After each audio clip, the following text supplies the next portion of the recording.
অনেক কষ্ট করে 29 বছর বয়সে এসে আমি চাকরি পেয়েছি। 29 বছর বয়সে ধরো তুমি কষ্ট করে পড়াশোনা করলে, রাত জেগে প্রস্তুতি নিলে একটা সরকারি চাকরির জন্য, পরীক্ষা দিলে, চাকরিও পেলে, কিন্তু হঠাৎ একদিন জানতে পারলে তোমার চাকরি বাতিল।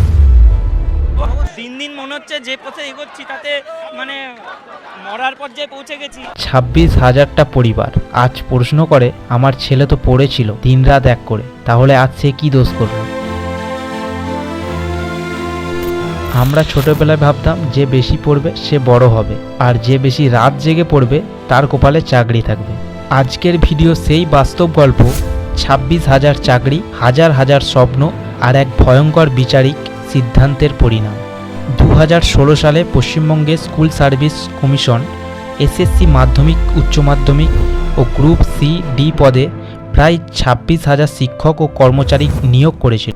আর সময় গড়াতেই সামনে আসে গুরুতর অভিযোগ। ওএমআর-সির জাল, নম্বর বদল, সুপারিশ ছাড়া চাকরি, টাকা নিয়ে নাম ঢোকানো। দুর্নীতির প্রমাণ পাওয়ার পর কলকাতা হাইকোর্ট এক চূড়ান্ত রায় দেয়, এই নিয়োগ অবৈধ, সব চাকরি বাতিল। হঠাৎ করে হাজার হাজার মানুষ চাকরি হারিয়ে বেকার।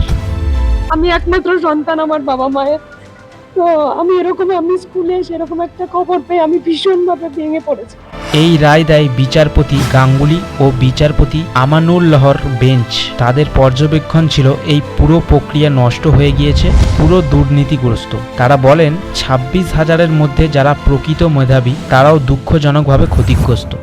তবে আদালত স্পষ্ট, দুর্নীতিগ্রস্ত পদ্ধতিতে নিয়োগের পরিণতি সবাইকে ভোগ করতে হবে। আর এটা ছিল এক ঐতিহাসিক সিদ্ধান্ত, কারণ এত বিশাল সংখ্যক চাকরি একসঙ্গে বাতিল এর আগে দেখা যায়নি। রাজ্য সরকার এই রায়ের বিরুদ্ধে সুপ্রিম কোর্টে যায়। সুপ্রিম কোর্ট প্রথমে স্থগিতাদেশ দেয়, অর্থাৎ চাকরিগুলো অস্থায়ীভাবে চালু থাকে। কিন্তু প্রধান বিচারপতির পর্যবেক্ষণ ছিল স্পষ্ট, ডালমে কালা নয়, সবটাই কালা। সবাই চুপচাপ ছিলাম।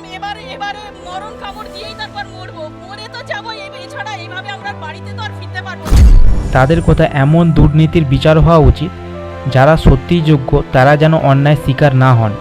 সুপ্রিম কোর্ট নির্দেশ দেয় সব ওএমআর সিট সংরক্ষণ করতে হবে, যোগ্যতার তালিকা আলাদা করতে হবে। এখন ভাবো তাদের কথা যারা 6-7 বছর ধরে এই চাকরিতে আছে, তারা পরিবার চালাচ্ছে, ইএমআই দিচ্ছে, বাচ্চা মানুষ করছে, আর এখন এক ঘোষণায় সব শেষ।